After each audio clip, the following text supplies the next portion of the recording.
Verdaderamente no corresponde que me explique y por lo tanto no lo voy a hacer, pero sí corresponde que profundice sobre lo que fui testigo en la zona de frontera Colombia-Venezuela y los conceptos formulados en la oportunidad, aquello que hace a la esencia de los problemas identificados. La existencia de una crisis humanitaria en Venezuela, la existencia de una crisis migratoria que ha permeado a prácticamente todos los países de la región y la causa fundamental de las dos crisis, que son la miseria y las acciones represivas inducidas por la dictadura venezolana. En ese sentido, expresamos nuestro reconocimiento a las acciones de Colombia y a todos los países del continente que hacen esfuerzos para aliviar la vida de los venezolanos fuera de Venezuela. También saludamos el comunicado que publicaron 11 países ayer, reconociendo una vez más lo oprobioso de la dictadura bolivariana. Eso implica muy claramente que debemos actuar. La omisión, el ocultamiento de la verdad, la negación, son actitudes criminales de la peor categoría moral y de la peor bajeza en términos políticos y sociales, considerando la situación de los venezolanos.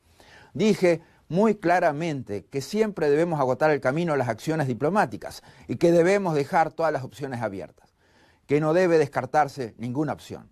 A partir de ahí, algunas interpretaciones maniqueístas buscaron cambiar el eje de la discusión. El desarrollo fue que hablábamos de ataque militar, de violencia, que éramos favorables a la agresión armada. No es cierto. Luego de todos estos años de defensa de los principios democráticos y los derechos humanos, sería un infantilismo de mi parte entrar en esa provocación y preocuparme de esas interpretaciones.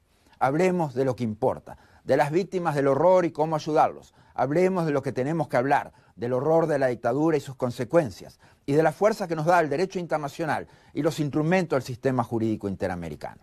El mensaje nuestro, integralmente, no es de violencia, sino que es precisamente para detener la violencia, para detener la agresión y la represión. Nuestras acciones están dirigidas a hacer esto efectivo. Por supuesto, las mismas, siempre, siempre, deben ser en el marco del sistema interamericano de protección a la democracia y los derechos humanos, así como del derecho internacional público. Es fundamental tener ese contexto presente. No puede ser de otra manera. Que a nadie se le ocurra sacarme de ahí. Todos los países son conscientes del desastre humanitario que vive Venezuela. Todos, en mayor o menor medida, han ofrecido ayuda humanitaria. Todos hemos ofrecido cuanto está a nuestro alcance en materia de medicinas y alimentos para paliar esta grave situación. Todos hemos sido rechazados por un régimen dictatorial que es tan inmoral, que por primera vez en la historia un país en crisis humanitaria rechaza la ayuda con la que se puede salvar a su pueblo del sufrimiento y de la muerte. Debemos eliminar la opción de brindar asistencia humanitaria al pueblo venezolano porque el régimen se niega a recibirla. ¿Es eso ajustado al derecho y a la ética? ¿Es ajustado al derecho y a la ética negarle al pueblo venezolano diálisis, fórmulas para bebés, anticonvulsivos, vacunas, comida, cuando el sufrimiento y la muerte hoy alcanzan a millones? Aceptar la negativa de la dictadura de recibir la esencial ayuda humanitaria para el pueblo venezolano no es cumplir el derecho internacional humanitario, es violarlo.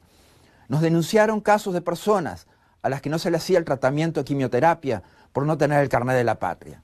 Un nefrólogo decía que se sentía cómplice por los pacientes que morían por falta de diálisis, por no decir, por no hacer. Somos más cómplices que cualquier nefrólogo por nuestra inacción, por no abandonar nuestra zona de confort. Podemos sumar nuestra complicidad diciendo que nos preocupa y que hemos condenado y que hemos ofrecido ayuda. Negárselas porque la dictadura se las niega es infame. En esta clase de indiferencia la que hace a las dictaduras perennes. Por supuesto que debemos actuar conforme al derecho internacional y al sistema interamericano. Así lo estamos haciendo cuando presentamos los testimonios y denuncias de crímenes de lesa humanidad ante la Corte Penal Internacional. También hemos denunciado la corrupción y la vinculación del régimen venezolano al narcotráfico. La ejecutoriedad de las penas o sanciones que se impongan sobre estas tipificaciones es fundamental. Es contrario al derecho, al sistema interamericano y al derecho internacional no exigirlas ante estos crímenes. Por eso, esta opción también debe estar abierta.